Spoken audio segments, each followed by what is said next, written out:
when the Champions League restarts with the first group stage games this week. It's going to be interesting to see how the favourites get on. Shaka, we've got a list of how the bookies see things, and starting us off, maybe not so surprising, Manchester City, Barcelona and Liverpool heading the top three. Is there any surprise in there for you? Well, you don't know. It's just this simple truth. 6 months ago, we were talking about Spurs and Ajax playing in the Champions League semi-final, which nobody anticipated. Spurs obviously won that one and then got beaten in the final. But nobody saw those being as good as they were. So the truth is, you know, if you're a gambling man, there's a lot of value out there to be had. But as you sit right now, yeah, I agree with the bookies.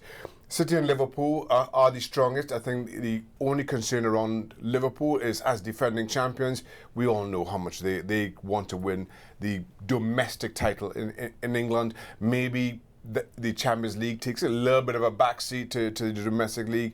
And then it'll be the exact opposite for Manchester City, who want to win this Champions League as much as anything. The question marks around Barcelona as the third in that group of favourites is a little bit of a stuttering step. Listen, Lionel Messi, by all reports, is going to be back for their start of the Champions League, and it's not an easy group with Dortmund and Inter Milan. So if you aren't at your best, you could be saved a nasty surprise here. Whereas I don't see any surprises at all for City or Liverpool in their respective groups. Yeah, we've got Real Madrid coming in at 9s, we've got Juventus and PSG at 10s, and Bayern Munich at 11-1. I mean, these are teams that you regard as perennial favourites. Yeah. They're some way off the pace compared to the other three, aren't they? What on earth happened to those teams? Yeah, well, Juventus have changed managers, so it's still a little bit uncertain as to how they will fare. Real Madrid, we've spoken extensively about their issues off the park as much as anything. And Bayern Munich, listen, they drew with Leipzig on the weekend, but they were totally dominant. I think the big issue with Bayern Munich is Kovac. And in particular, when you look at their approach in the second leg against Liverpool in last season's Champions League, I thought Bayern looked like a team that felt that they were punching above their weight against Liverpool at home. And if a coach comes into a game with that kind of mindset, I think it's only too right that we continue to question them until they prove differently, not in the group stages, but in the knockout stages. So we're somewhere away from that. The other two teams I think are well worth some interest if you're a gambling man. Atletico Madrid, I know they had a disappointing result on the weekend, but under Diego Simeone, they've gotten to finals. I think this is as good a Atletico Madrid team as we've seen. Maybe this is a team that goes that one step further under Diego Simeone. And Borussia Dortmund, who continue to be an exciting prospect. The big question mark for them is, do they have a squad that's deep enough to compete in the Bundesliga and the Champions League? But given the value of 20-1, 30-1 respectively, that's well worth a chance. Yeah, it could be repeating some of those unfancied favourites into the semi-finals. Just looking at it, the 5 favourites overall for the tournament actually start off away from home.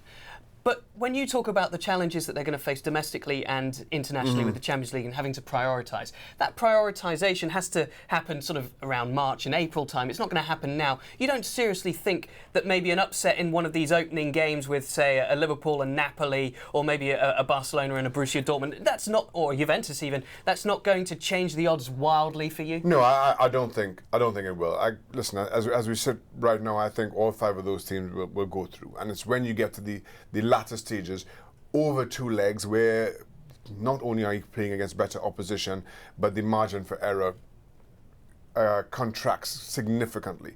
So that's where these teams are going to be tested. So there's a lot of time between now and then for them to get any of their issues, as we see it, corrected.